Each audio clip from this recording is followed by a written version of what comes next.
Selama 6 tahun itu diceritanya bahwa dia tidak bisa masuk. Dia tidak bisa masuk karena pintunya ditutup. Sehubungan dia tidak ada nama. Karena dia tidak dibaptis. Setelah saya mengatakan bahwa namanya Petrus.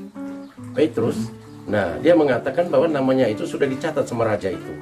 Dan dikatakan bahwa roh itu memang sudah masuk karena namanya sudah ada di raja.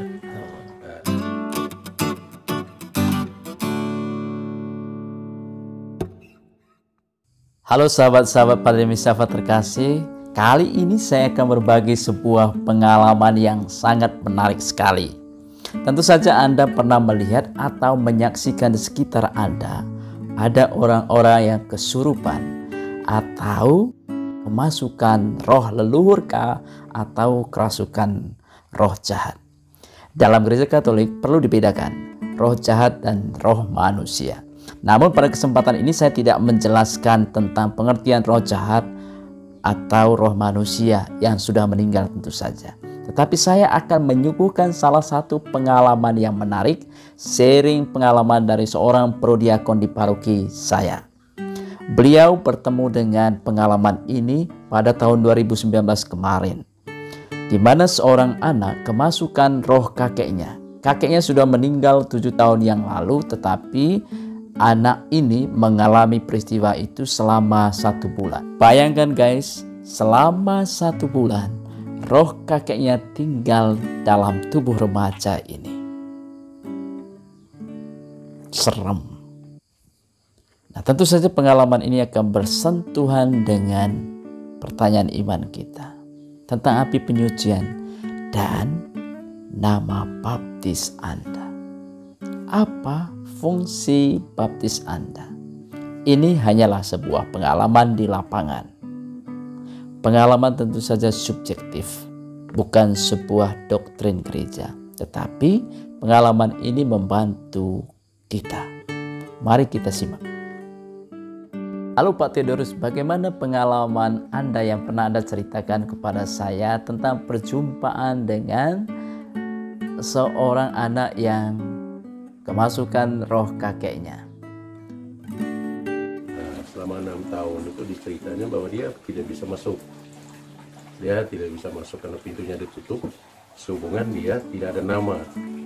Tidak ada nama di yang dicatat di raja itu.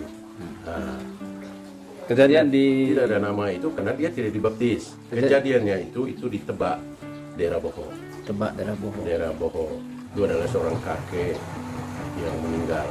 Nah, dari situlah rohnya tidak bisa masuk sehingga roh itu kembali dan masuk pada seorang cucunya yang usia kira-kira SMA kelas 1. Ya, memang di Katolik itu ada bedanya antara roh jahat dan roh manusia. Ya, roh manusia itu seperti kakek itu tadi masuk ke roh anaknya. Ya, roh anaknya menceritakan semua.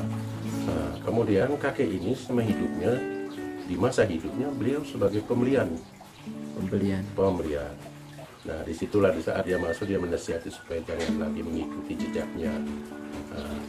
Dan juga teman-teman dari gereja lain sudah berusaha untuk supaya mendoakan dia supaya dia tidak lagi mengganggu cucu. Orang tua anak ini masih ada ya? Masih ada. Ya. Ini masih ada. Bisa di cross check. Jadi selama 1 bulan itu roh itu. Roh kakeknya itu tinggal dalam tubuh anaknya itu cucunya itu 1 bulan. Bayangkan guys, selama 1 bulan roh kakeknya tinggal dalam tubuh remaja ini. Serem. Nah, pada tanggal 18 yang lalu, 18 Mei, saya diminta untuk mendoakan beliau ini. Ya, jam 3 saya ke sana di pemakaman Boho, di daerah Boho. Dan juga saya tidak percaya atau percaya, tapi dia bisa tahu saya sudah ada di sana. Padahal dia masih di rumah, mereka masih di rumah. Saya pakai baju putih pun dia sudah tahu. Karena pada saat itu saya minta supaya doa itu diadakan di pemakaman langsung, karena ada penanaman salib. Jadi langsung di sana. Kemudian dia mengatakan pada saya bahwa dia tidak punya nama. Nah, di sanalah saya memberikan dia nama.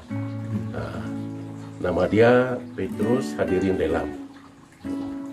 Nah, Dan sekarang nama itu tertulis di salibnya. ya. Nah, dan nama itu setelah saya mengatakan bahwa namanya Petrus. Nah, dia mengatakan bahwa namanya itu sudah dicatat sama raja itu. Raja itu sudah tersenyum melihat saya dan dia sudah bisa mau pulang sudah. Nah, sesudah saya doa selesai, kemudian dia mengatakan dia pamit, dia sudah bisa pulang dan pintu sudah buka untuk dia dan raja itu sudah tersenyum untuk menyambut dia. Nah, setelah itu dia baring di atas makamnya sendiri, kemudian ya bagaimana dia itu bergerak, kira-kira 2 menit, sekitar 2 menit dia sadar dan menangis kenapa dia ada di kuburan itu. Nah, jadi roh itu sudah pergi dan dikatakan bahwa roh itu memang sudah masuk karena namanya sudah ada di raja.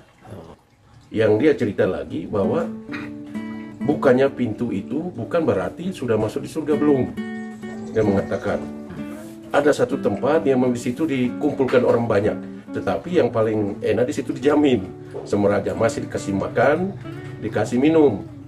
Nah, kalau bagi kita orang beriman kan ya tempat penantian ya, tempat penyucian barangkali seperti itu. Nah, mungkin di situ selesai, itu baru masih ada pintu lagi. Nah, mana ada pintu lagi? Itu menurut ceritanya. Dia mengatakan bahwa lebih baik dia masuk. Roh ini bercerita melalui anak ini. Nah, Anak ini usia berapa? sudah SMA kelas 1. SMA kelas 1. Nah, roh itu dia sudah masuk tapi pintu pertama. Ya, Ternyata masih ada lagi Ya. yang harus dilalui. Tapi bagi kita kan saya paham saja karena itu harus melewati api penyucian dulu, membersihkan dulu, Ya. dan mempertanggungjawabkan apa yang bukan berarti nama langsung masuk, tidak. Nah, Tetapi dia itulah harus situ bertanggungjawabkan. dalam tradisi iman kita, disitulah kesempatan bagi keluarga untuk intensi doa arwah dan segala macam di masa-masa penantian. Jadi Itu doa. mohon kerahiman Allah. Jadi kalau doa-doa peringatan arwah ini sebenarnya ya itu tujuan supaya dibebaskan mereka di api penyucian. Kalau namanya itu menjamin mereka untuk masuk, nama yang sudah dicatat ini. Namanya Petrus ya. Ya, Petrus, namanya Petrus. Itulah kira-kira cerita yang. Nah, ini bukan saya dengar Pengalaman dari orang, sendiri. tetapi ini saya Pengalaman langsung. Pengalaman sendiri dan juga bisa di cross check. Orang tua anak itu masih ada. Masih ada. Dan itu kalau mau di. Tapi mereka belum dibaptis juga ya. Belum, tidak apa-apa. Yang arwah tadi, Anak. kakek tadi, itu sudah baptis semua mereka. Oh, masuk Katolik ya? Mereka ini kan Kristen. Oh, Kristen. Gereja Kristen. Mereka gereja Kristen. Nah, jadi karena sudah berusaha sampai 1 bulan, si Emmanuel ini yang Katolik ini, nah meminta saya. Pakar dalam hal itu. Dia menyebutkan sama itu, bilangnya itu guru saya, katanya guru saya. Nah, dan itulah kira-kira cerita iman yang Ya, pengalaman di lapangan seorang apa yang saya hadapi. prodiakon, pengurus lingkungan, ya, bertemu dengan hal seperti itu. Tentu saja juga membuat iman Pak Theo hangat ya.